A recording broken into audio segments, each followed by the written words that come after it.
Léon at the Olympic School. Volume 4, The Impossible Travel. Chapter 1. The late August sun scorched the football field of the Palmaroux institution, turning the grass into a sea of burning emerald.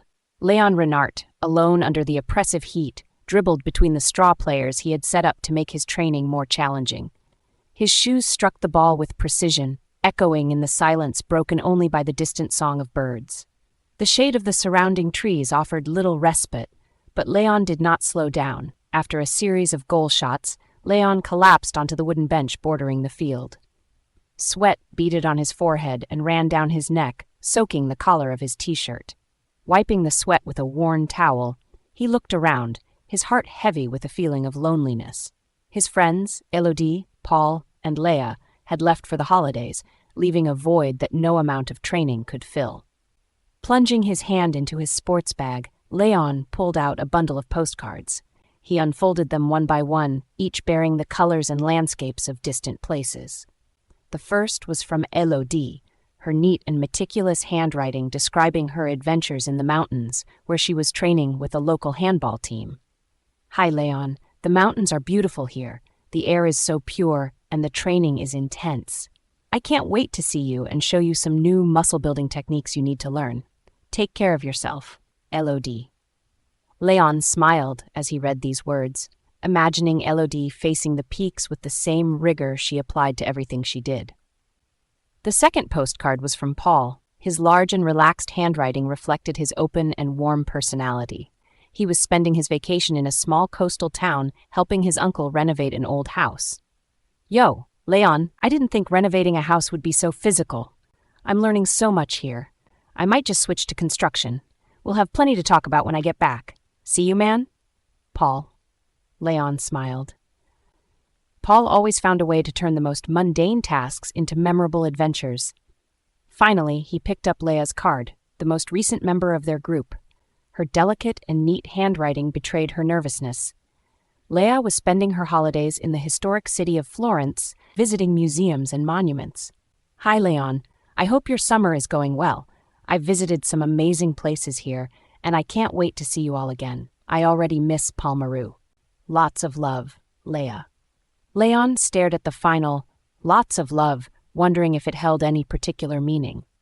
A warm feeling enveloped Léon. He realized how much he cared about his friends, and how much their absence weighed on him. They were more than teammates. They were his family, the ones who shared his dreams and struggles. Carefully folding the postcards, Léon stood up and took one last look at the football field. The new school year was approaching, and with it, a new year full of promises. He vowed to make the most of every moment spent with his friends. The corridors of Palmaroux, deserted during the summer, were coming back to life as students of all ages, burdened with backpacks and suitcases, poured out of buses and cars. Laughter and shouts of reunions filled the air, creating an electric atmosphere. Léon stood at the entrance of the school, scanning the courtyard for familiar faces. He didn't have to wait long.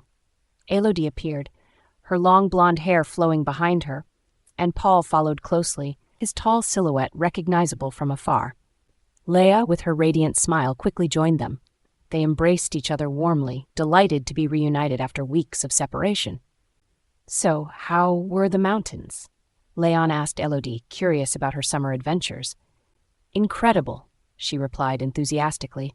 "I'll tell you all about it, but let's just say I discovered some new techniques that will work wonders on the field." Paul, already unpacking a series of anecdotes about his renovation work, made them burst out laughing. "You wouldn't believe how many layers of wallpaper that house had. It was like peeling an endless onion." Léa, meanwhile, shared her impressions of the museums and monuments she had visited. "It was fascinating, but what I really missed was being able to discuss it with you all." Their conversation was interrupted by the ringing of a bell, signaling the first assembly of the year. The students headed to the grand hall, excited by the promise of a new school year and the opportunities it would bring. The hall was vast, adorned with brightly colored banners of the various sports clubs. The murmurs quieted as Albert Dubois, the charismatic headmaster of the institution, took the stage. His kind smile and reassuring presence commanded respect and admiration. Welcome to all for a new year at Palmaroux, he began, his voice resonating in the crowded hall. We have a year full of challenges, competitions, and I'm sure many successes ahead of us. A murmur of excitement ran through the ranks of students. Léon felt a new energy, almost palpable, vibrating around him. I have a very special announcement to make, Dubois continued, a mischievous sparkle in his eye. We have received an exceptional invitation. Palmaroux is invited to attend the Youth Olympic Games in Manila. Cheers erupted, students rising from their seats, applauding and shouting with joy. Léon exchanged an astonished look with his friends, his heart racing. Such an opportunity was a dream come true. But before the euphoria could fully set in, a stern figure stepped forward on the stage. Francis Pardon, the Minister of Sports, cleared his throat, immediately drawing everyone's attention. Young people, he began in a cold and authoritative voice. Although this invitation is a great honor, there are financial realities we must face. Due to the precarious budget situation of our institution, each student will have to finance their own trip. A shocked silence fell over the hall, excitement giving way to dismay. Léon felt a wave of frustration rising within him.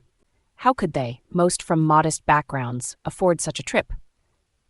But that's not fair, Elodie exclaimed, standing up abruptly. We work hard, we represent this school with pride. You can't ask us to pay for this. Albert Dubois, visibly upset by the Minister Pardon's announcement, tried to calm the room. I understand your disappointment, he said gently. There will probably be other opportunities during your years here. It's just how it is. Determined not to let this obstacle hinder their dreams, Léon turned to his friends. We'll find a way, he affirmed. No matter what it takes, we will go to Manila. Paul nodded, his jaw set. Leah, with a brave smile, added, I want to go. I have to go. As the students slowly left the hall, the murmur of renewed hope began to spread. The road to Manila was just beginning.